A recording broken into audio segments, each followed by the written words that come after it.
सर्वांना नमस्कार। Pen sketch series मध्ये मी आर्ट टीचर शीतल कुमार गोरे आपणा सर्वांचं हार्दिक स्वागत करतो। मित्रांनो, काही दिवसापूर्वी आपण या चॅनलवर स्केच सिरीज सुरू केली पहा। वेगवेगळे जे व्यक्ती आहेत त्यांचे फोटोग्राफ्स वरून आपण वेगवेगळ्या पेन माध्यमातून स्केचेस करतोय। आपण सिंगल व्यक्ती घेतलाय, काही ठिकाणी आपण डबल व्यक्ती घेतले, काही ठिकाणी नुसतं पोर्ट्रेट म्हणजे चेहऱ्याचंच आपण स्केच केले। आजचा जो एपिसोड आहे त्याच्यामध्ये आपण 3 व्यक्ती घेणार आहोत आणि 3 व्यक्तीचं स्केच करणार आहोत। तिथे 3 व्यक्तीचं कॉम्पोजिशन करणार आहोत। व्हिडिओ नक्कीच तुम्हाला आवडेल, स्केच नक्कीच तुम्हाला आवडेल। तुम्ही पण या पद्धतीचा ट्राय करून पहा। व्हिडिओ आवडला तर मला नक्की कमेंट करून कळवा आणि अजून कुठल्या विषयावर स्केचेस व्हावी ते देखील मला कमेंट करून कळवा। चला तर मग सुरुवात करूया।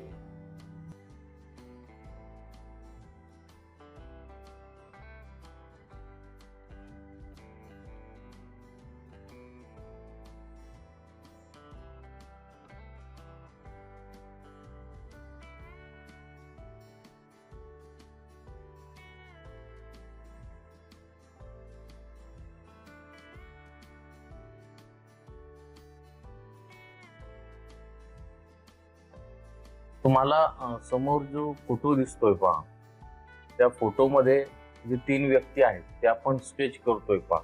त्यासाठी रफली त्याचं आपण काय करतोय, एक मार्किंग करून घेतोय पहा। त्याचे जे बाह्य आकार आहेत त्यासाठी रेषेद्वारे त्याचं एक टेंटेटिव्ह प्लॅनिंग या पद्धतीचं करून घेतोय आणि नंतर आपण त्यावर रेखाटन करणार आहोत। आता याच्यामध्ये एक व्यक्ती एकदम पुढे आहे पहा, नंतरची व्यक्ती तिच्या मागे आहे आणि तिसरी व्यक्ती पुन्हा तिच्या मागे आहे। असं एक कच्च मांडणी करून घेतल्यानंतर आपण आता मुख्य स्केचला सुरुवात केलेली आहे। आता ही स्केच सिरीज सुरू करण्याचं कारण असं आहे की ह्युमन फिगर ज्या आहेत वेगवेगळ्या पोजेसमध्ये वेगवेगळे हावभाव असलेल्या, त्या कशा काढल्या जातात हे विद्यार्थ्यांना कळावं। रॅपिड स्केच काय असतात किंवा स्केच काय असतात, पोर्ट्रेट स्केच काय असतात हे त्यांना समजावं आणि ग्रामीण भागातल्या विद्यार्थ्यांना या प्रकारचे ट्युटोरियल पाहायला मिळत नाही आणि ते मिळावेत, कारण की ह्या ज्या व्यक्ती आहेत, जे मॉडेल आहेत ते देखील आपण ग्रामीण भागातलेच घेतलेले आहेत पहा। आणि हे कारण मुख्य आहे, हा उद्देश आहे ही स्केच सिरीज करण्यामागची। यातून तुमचा ड्रॉइंगचा स्टडी होणार आहे, वेगवेगळे व्यक्ती, त्यांची शरीर रचना, त्याचा स्टडी होणार आहे।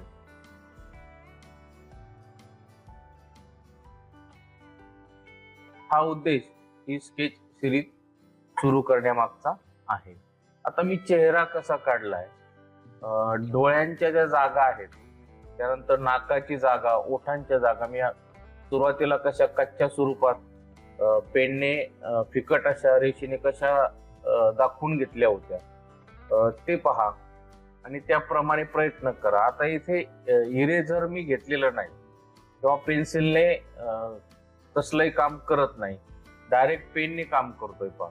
म्हणजे इथे जर चुका झाल्या तर त्या चुका आपल्याला इरेज करता येणार नाहीत। म्हणून मग त्या फोटोचं निरीक्षण करून मी काय करतोय पहा की चेहऱ्याची ठेवण कशी आहे। तर मग उजवा डोळा जो आहे तो डावा डोळा किती दिसतोय, पूर्ण दिसतोय का 75% दिसतोय, नाकाची एक नाकपुडी दिसत नाही, ओठ देखील कसा दिसतोय, या सर्व गोष्टींचं निरीक्षण करून मी तसे रेखाटन करतोय, रेषेचा उपयोग करतोय। आता इथे कपड्यावर फोल्ड भरपूर आहेत पहा, त्या फोल्ड देखील कुठून फोल्ड निघाली, कुठे संपली, ती तिरपी रेषा आहे की वक्र आहे, या सर्व गोष्टींचा स्टडी, त्याची प्रॅक्टिस तुमची होणार आहे। हा उद्देश हे स्केच करण्यामागचा आहे। एक तुम्हाला ऊर्जा मिळणार आहे, एक तुम्हाला एक मार्गदर्शन की स्केच कसे काढले जातात याची एक माहिती तुम्हाला यातून मिळणार आहे. पहा मित्रांनो, त्या ज्या फोल्ड आहेत त्या फोल्ड आता किती सुंदर दिसत आहेत. आता प्रत्येक माणसाची जी शरीर रचना असते, पहा चेहऱ्याची रचना असते, हाताची रचना असते, त्यात बराचसा फरक असतो पहा. आणि आपण प्रत्येक वेळेस समोरच्या पोजेस घेतलेल्या नाहीत, तर ज्या माणसांच्या वेगवेगळ्या पोजेस आहेत त्या आपण बदललेल्या आहेत आणि त्यातून स्टडी अधिक व्हावा, वेगवेगळ्या प्रकारच्या पोजेसचा स्टडी व्हावा, यासाठी आपण त्या पोजेस निवडलेल्या आहेत. आता हातांची रचना, पायांची रचना हे काढायला कठीण जातं पहा. तर मग यातून देखील आपला सराव होणार आहे. आपण हे स्केच काढत असताना आपल्याकडनं चुका होणार आहे. त्या चुका ज्यावेळेस होतील त्यावेळेस तुमच्या लक्षात येणार आहे की आपण कुठं चुकलोय आणि मग पुढच्या स्केचमध्ये तुम्ही त्या दुरुस्त्या करणार आहेत पहा. आणि यातूनच तुम्हाला शिकायला मिळणार आहे. त्यामुळे जसं तुम्हाला मॉडेल्स मिळतील, प्रत्यक्ष मिळतील किंवा मग असे फोटोग्राफ्सवरनं मिळतील, त्याचा रेखाटनाचा, स्केचिंगचा आपण सराव करायचा आहे. ज्या मुलांना या क्षेत्रामध्ये करिअर करायचं आहे त्यांनी तर डेली स्केचिंग करणं फार महत्वाचं आहे. अशा पद्धतीचे कंपोजिशन स्केचिंगसाठी निवडा. आता तुम्ही असंही करू शकता पहा, तुमच्याकडे अनेक फोटोग्राफ्स आहेत, मग त्यातले काही निवडक जे मॉडेल आहेत त्याचं तुम्ही कंपोजिशन करू शकता पहा. म्हणजे त्याची रचना मांडणी करून एक सुंदर कंपोजिशन स्केच तयार करू शकता पहा. त्यातून तुमची क्रिएटिव्हिटी डेव्हलप होणार आहे पहा. या फिगरमध्ये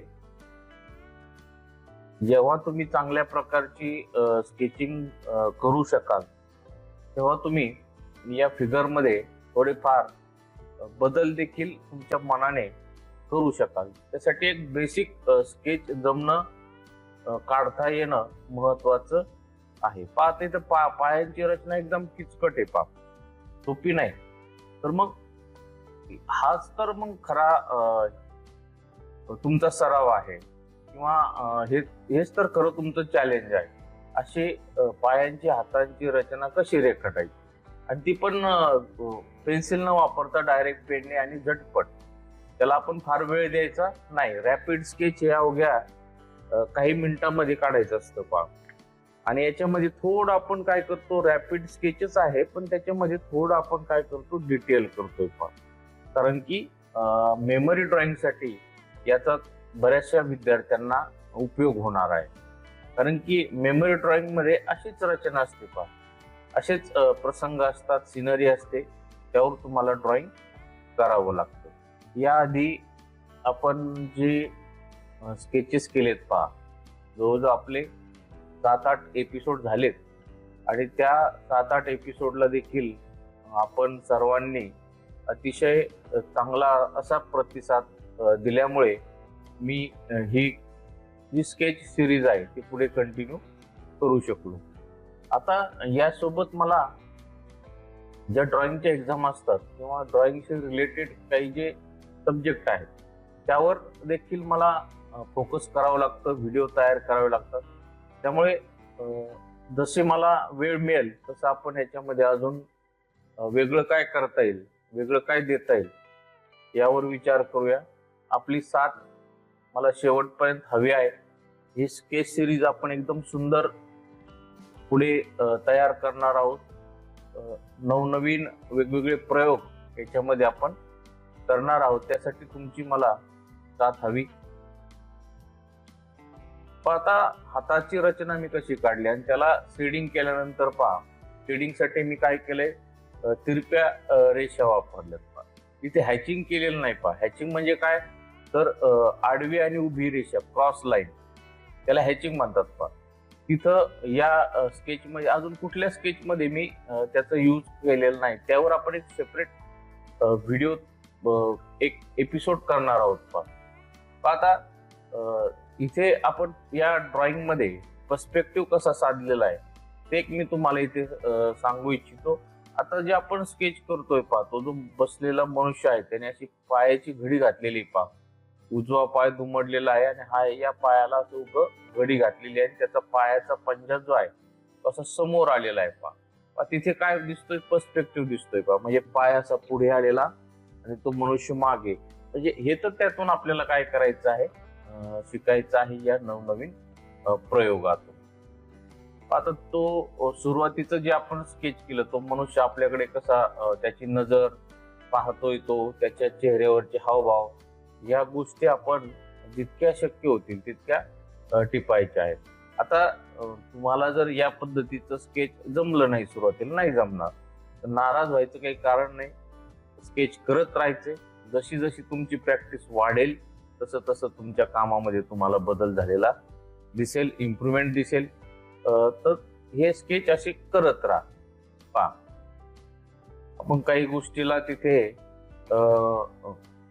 एकदम फास्टली काम करून काही गोष्टीमध्ये डिटेल केलेलं नाही, लक्षात घ्या. आता समोर जे बूट सोडलेले आहेत पहा, ते देखील आपण काय करतोय, स्केच करतोय. म्हणजे याच्यासोबत तुमचा इतर ऑब्जेक्ट काढण्याचा देखील काय होतोय, सराव होतोय पहा. नुसतं आपण ह्युमन फिगरच नाही काढत. आता काही आपण असे स्केचेस करणार आहोत, त्याच्यामध्ये काही गाड्यांचा समावेश आहे, काही घरांचा समावेश आहे, काही अशी झाडी आहे, दुकान आहे. म्हणजे वेगवेगळे जे ऑब्जेक्ट आहेत त्या ऑब्जेक्टशी रिलेटेड असे काही ह्युमन स्केचेस आपण करणार आहोत. आता हा जो बॉल पेन आहे पहा, तो ब्लॅक बॉल पेन आहे पहा.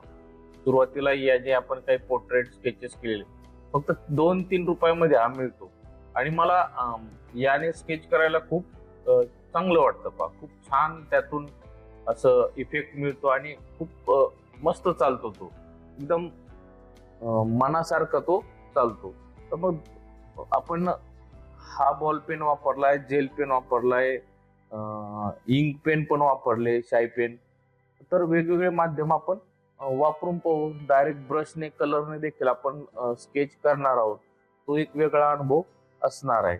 आता पहा, माग जो ओटा आहे त्या ओट्याचा पर्स्पेक्टिव्ह, त्याचं ड्रॉइंग, म्हणजे बऱ्याचशा गोष्टी यातून तुम्हाला शिकायला मिळणार आहे. ते नुसतं स्केच नाही, तर यातून ज्यांना ड्रॉइंग मध्ये करिअर करायचंय त्या विद्यार्थ्यांना बऱ्याचशा गोष्टी यातून शिकायला मिळणार आहेत. आता त्या ओट्यांची जी मांडणी आहे पहा, विटांची मांडणी, ती देखील आपण याच्यामध्ये रेखाटलेली आहे आणि त्याच्यामध्ये एकदम डिटेल काम न करता फास्टली ते ओढायचं आहे, कारण की ते बॅकग्राऊंड देखील यातलं महत्वाचं आहे. काही काही वेळेस बॅकग्राऊंड नाही केलं तरी चालतं, नुसते स्केच केले, ह्युमन स्केच, तरी चालेल. आता मागे जो 3 नंबरचा जो व्यक्ती आहे बसलेला, त्याचा आपण स्केच करतो या पद्धतीने. तर स्केच करत राहा. माझे तर व्हिडिओ पाहात, पण तुम्हाला अजून युट्यूबवर काय मटेरियल पाहायला मिळेल ज्यातून तुमची डेव्हलपमेंट होईल, ते रिसर्च सर्च करा आणि त्या पद्धतीने प्रॅक्टिस करा या पद्धतीने. आता चॅनलवर मेमरी ड्रॉइंगच्या संदर्भात चांगले व्हिडिओ मी अपलोड करतोय पहा. त्यात देखील भरपूर प्रकारचे मानवी आकृत्या किंवा वेगवेगळे व्यक्तिचित्रे जे आहेत ते तुम्हाला त्या मेमरी ड्रॉइंग मध्ये पाहायला मिळतील. त्याचाही सराव तुम्ही स्केचेस साठी केला तरी चालेल. पहा, आता एक पुढची व्यक्ती मोठी आहे, त्याच्यानंतर 2 नंबरची व्यक्ती त्यापेक्षा छोटी आणि 3 नंबरची त्यापेक्षा छोटी. बरोबर तिथे यथार्थ दर्शन आणि पर्स्पेक्टिव्ह साधलेला आहे. आता मागचं बॅकग्राऊंड, तिची भिंत, झाडी, आता ती जी मुलं आहेत मागे बसलेली पहा, 1-2 मुलं आहेत, त्यातला एक मुलगा देखील आपण काढणार आहोत. या पद्धतीने झाडांची पाने देखील तिथे पडलेली आपण काढलेली. आता तो मुलगा काढायचा नव्हता, पण नंतर मला तो तिथे चांगला वाटेल म्हणून मी तो काढण्याचा प्रयत्न केलेला आहे. ते पण त्यामध्ये एकदम डिटेल काम न करता एकदम फास्ट मध्ये तो काढलेला आहे. अशा पद्धतीने आपण हे स्केच करण्याचा प्रयत्न केलेला आहे. प्रॅक्टिस करत राहा. नक्कीच अनेक स्केचेस तुम्ही काढल्यानंतर तुम्हाला तुमच्या कामामध्ये फरक जाणवेल. अधिक चांगले स्केच तुम्ही करताय असं तुम्हाला जाणवेल. मित्रांनो, आजचं हे स्केच आपल्याला कसं वाटलं नक्की मला कमेंट करून कळवा. व्हिडिओ आवडला तर लाईक करा, शेअर करा आणि चॅनलला सबस्क्राईब करा. भेटूया एका नवीन विषयासह. थँक्यू.